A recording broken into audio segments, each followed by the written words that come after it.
Greetings and salutations. My name is Schwahn, and welcome to the first Swan Dive, a new series where a video game gets exactly 1 hour to showcase itself before we turn it off and give our impression of it. I'll be taking this time to tell you what the video game is, how I feel about it, and whether I think it is worth your time and money. This week, we are going to be diving into Gord. So, let's get started.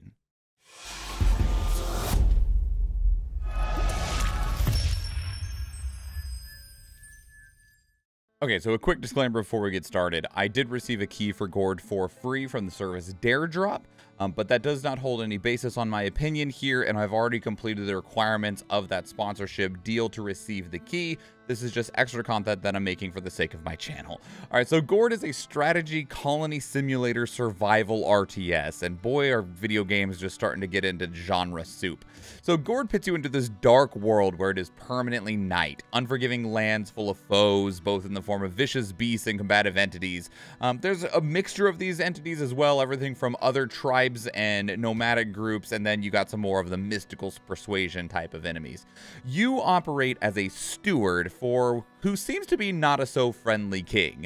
The goal is to lead a group of nomadic villagers on a series of quests and missions. Ultimately, you're trying to make your way across this unforgiving land for gold, as well as a magical MacGuffin substance called coral to appease said king. Although I do realize that the MacGuffin substance in Armored Core 6 is also called coral, so I guess that's just the new buzzword for the week anyway. So Gord is broken into mission structures where you're going to arrive in an area, establish your initial base. From there, you're going to be building up your structures, collecting resources, and then fulfilling whatever your mission objectives are, whether that's going to be defeating targets, investigating areas, collecting items, so on and so forth. So that's the idea, okay? But when I give that description, I don't feel like that translates super well into how this game actually functions, especially with those initial genre tags of strategy, colony, sim survival, real-time strategy, RTS, even though whatever, anyway. So it's definitely more of an RTS than it is a colony sim or even a survival game. Like, sure, you need food to survive, and you got to manage your individual units they have sanity and stuff. Now, the individual units don't have food. You just have food as one of your general resources, okay? But it's definitely just a bunch of survival paint that's on top of a pretty standard RTS resource mechanics system. So if we make a comparison to something like Total Annihilation or Command and Conquer, or something else that you might be a little bit more familiar of when it comes to RTS games, instead of needing to build power plants to keep your buildings running, or to build harvesters to collect Tiberium or gold to pay for your units that you're crafting, you're gonna instead just be collecting the same things by a different name. You're collecting woods and reeds to get the materials that you need to build, and food and gold to keep your base running, whether that's so that you can, keep everyone alive or pay your soldiers or whatever. There really isn't much of a survival mechanic as much as it is just having your units gather the resources that you need to gather, keep the wells from running dry, and then just use whatever units you have left to go do the combat side of things. Now, there is a bit of a concern over your unit's general survival because you can't really just freely recruit more people. It's not like, oh, I sent my units into a place where they're just going to get murdered and die. I'll just have to quickly build some more. You only ever really have a handful, and it's a pretty limited handful, and getting more is possible, but you're essentially relying on collecting enough resources for your villagers to birth a new child, and then that child will grow up and be a new unit for you. But there's not a way just to click and get more, so you do need to worry about the well-being of your colonists, because otherwise you're just going to reach a game over state. And when I say that, I mean you only have in the realm of 5 to 8 at a time. There is not very many. And within this, there's also an element of trying to manage your time, because you do want to balance between okay, we're going to manage resources and I need to watch over my guys' HP and their sanity. But the same, because you only have 5 to 8 units, you're going to be having to bounce some of your units between, okay, we need to build up the resource reserve so that we don't have to be gathering right now, so that I convert you guys into warrior style units, so that then we can march out and fight and kill the things that we need to kill and be more effective at it, because a soldier with, you know, equipped weaponry is going to be better than the farmer. And so I guess that's part of where, like, the colony survival comes from, but it just feels like a really janky way to bounce units around instead of just having more units in a standard RTS fare. And the weirdest thing about that is it makes this game exist at a really weird crossroads. It exists at this crossroads between, like, Warcraft 3 and Don't Starve together, because you got to go out and get your stuff, but then, like, you have a pretty limited unit pool, and that makes me think of, like, the story missions in Warcraft 3, and they kind of operate that same way too, of, like, you'll arrive in a new zone and some story stuff will happen, and then you have to complete an objective within the space of the zone that you were provided with the units and tools and area that you're provided, very, very much like Warcraft 3, where each mission was essentially kind of like its fresh start, which I guess that's actually a fantastic compliment to pay the game, because Warcraft 3 is, in general, at least with what my understanding of the reception is, considered to be one of the best RTS games of all time. Does Gord fit into that space? I don't necessarily think so, but it's been a long time since Warcraft 3 was, like, a thing, right? Like, RTS games in general are struggling as a whole.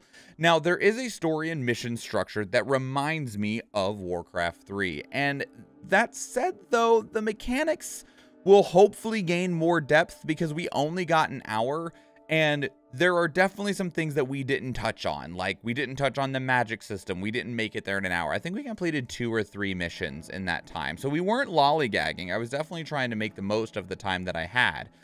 But even with the additional depth that I think will be provided, I don't believe it's going to fundamentally change the game in any way. Instead, I just believe it'll kind of support what's already presented there.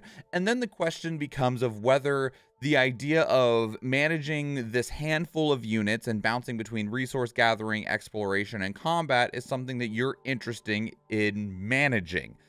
So it's a little hard to say. Now, I will say the game looks pretty good. It was very smooth to play. We didn't have any issues.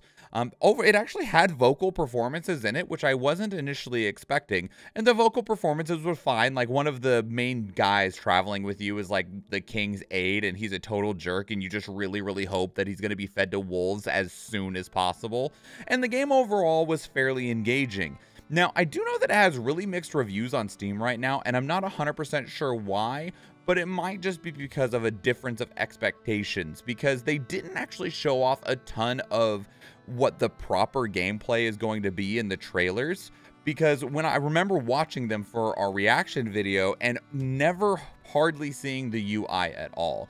But ultimately, I think that there is a very specific group of people that this game is going to appeal to, and I'm not even sure how to properly tell if you're that person or not, because I can't just be like, are you a Warcraft 3 fan? Yeah, it's probably for you, because it's not Warcraft 3, and it's not a survival game. It is definitely somewhere in between. And at $35, God, that's such a weird price point. Like, insert number 5 always feels like a really weird price. Like, if it was $15, like, I feel like I'd still rather it be 10 or 20. And 35 is an even more awkward spot, because you're a little bit higher priced than, like, raw indie games, but you're a little bit lower priced than, like, you know, more solid budgeted AA games. And I feel like that means that you struggle with your own identity as to what this game is billed as. I think it probably could have done a lot better for itself if it was priced at $30, because it's just easier for people to justify, even though that's only a $5 difference. But ultimately, looking at this game, if you are an RTS fan that's looking for something different, or if you just really like the aesthetics of this game, I'd give it a try, but only when it's on sale.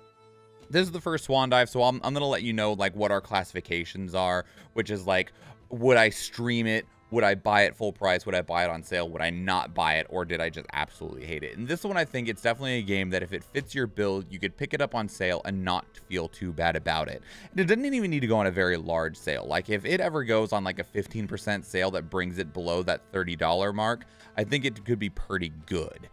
But it's a little hard to say. I don't really know how I wanted to close these videos, which is why there was like this awkward jump that just happened. I normally try to do my videos in one take, but I had the full script written down. And I was like, I don't know how I'm going to wrap this up.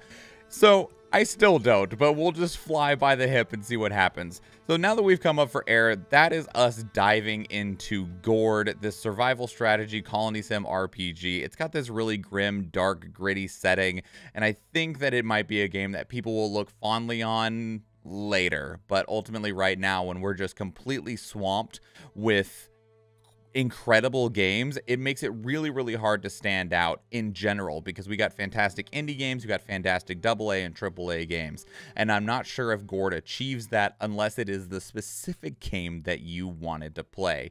But let me know what your thoughts are. If you've played Gord, how did you feel about it? Obviously we only played 1 hour. Feel free to share your experience if you went more than 1 hour.